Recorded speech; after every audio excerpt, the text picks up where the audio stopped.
Bombay metal પ્રાથમિક શાળા પાટણમાં શૈક્ષણિક કાર્યક્રમના ભાગરૂપે તેમજ બાળકોમાં રહેલી સુષુપ્ત શક્તિઓ અને ભાવનાઓને નેતૃત્વ સાહસિકતાના ગુણોના વિકાસ અને બાળકોની કાર્યશીલતા પોષાય, વિચારશક્તિ વિકસે, આત્મવિશ્વાસ કેળવાય અને સર્જનાત્મક મૌલિકતાના વિવિધ કૌશલ્યો કેળવાય અને બાળકો પોતાનો સર્વાંગી વિકાસ કરી શકે તે હેતુથી બાળ મેળાનું અને દાતાશ્રીનું સન્માન અને સ્કૂલ ડ્રેસ વિતરણ કાર્યક્રમનું આયોજન કરવામાં આવ્યું હતું। આ કાર્યક્રમમાં ઉદ્ઘાટક તરીકે રાકેશભાઈ અનિલભાઈ ગાંધી અને અધ્યક્ષ તરીકે મંડળના પ્રમુખ ડૉક્ટર જે.કે. પટેલ, અશોકભાઈ પટેલ, મનોજભાઈ પટેલ, નગરસેવક પાટણ નગરપાલિકા અને ભાવનાબેન, મનોજભાઈ પટેલ, પ્રમુખ જાયન્ટ સૈયર, પાટણ ડ્રેસના દાતા જેવા મહાનુભાવો દ્વારા કાર્યક્રમને ખુલ્લો મૂકવામાં આવ્યો હતો અને શાળામાં યોજાયેલ વાર્ષિક ઉત્સવમાં દાન આપેલ દાતાશ્રીઓ જેવા કે પટેલ હીરકભાઈ, હરિભાઈ પટેલ, વંદનાબેન, હરિભાઈ પટેલ, પટેલ નેહાબેન, હરિભાઈ પટેલ, સ્વામી વિવેકભાઈ મહેન્દ્રભાઈ,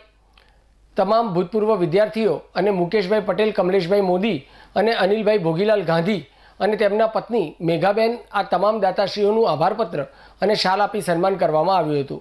કલા મહાકુંભમાં શાળાના બાળકોએ પ્રથમ નંબર મેળવેલો હતો, જેના ભાગરૂપે ભાગ લેનાર દરેક બાળકોને સર્ટિફિકેટ આપવામાં આવ્યા હતા। વાર્ષિક ઉત્સવમાં ભાગ લેનાર 261 બાળકોને લંચ બોક્સ પણ આપવામાં આવ્યું હતું। આ બાળમેળામાં ભેળ, ભૂંગળા, બટાકા, પકોડી, કટલરી જેવા સ્ટોલ તેમજ વિવિધ પ્રકારના રમકડા અને અલગ અલગ પ્રકારની ગેમે ખૂબ જ આકર્ષણનું કેન્દ્ર બની હતી।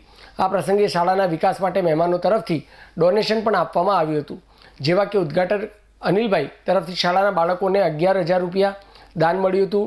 શ્રી જે.કે. પટેલ દ્વારા 500 રૂપિયા આપવામાં આવ્યા હતા। તેમજ શાળાના આગામી પ્રોજેક્ટ સોલર રૂફ ટોપ લગાવવાની છે, તો આ માટે દરેક દાતાઓ સન્માનપૂર્વક આવકાર્ય છે। આ કાર્યક્રમને સફળ બનાવવા સમગ્ર શાળા પરિવાર તરફથી ખૂબ જ સુંદર કામગીરી કરી બાળમેળાના આયોજનને ખૂબ જ સારી રીતે પૂર્ણ કરવા બદલ આચાર્ય તરફથી દરેક કર્મચારીને ધન્યવાદ પણ પાઠવ્યા હતા।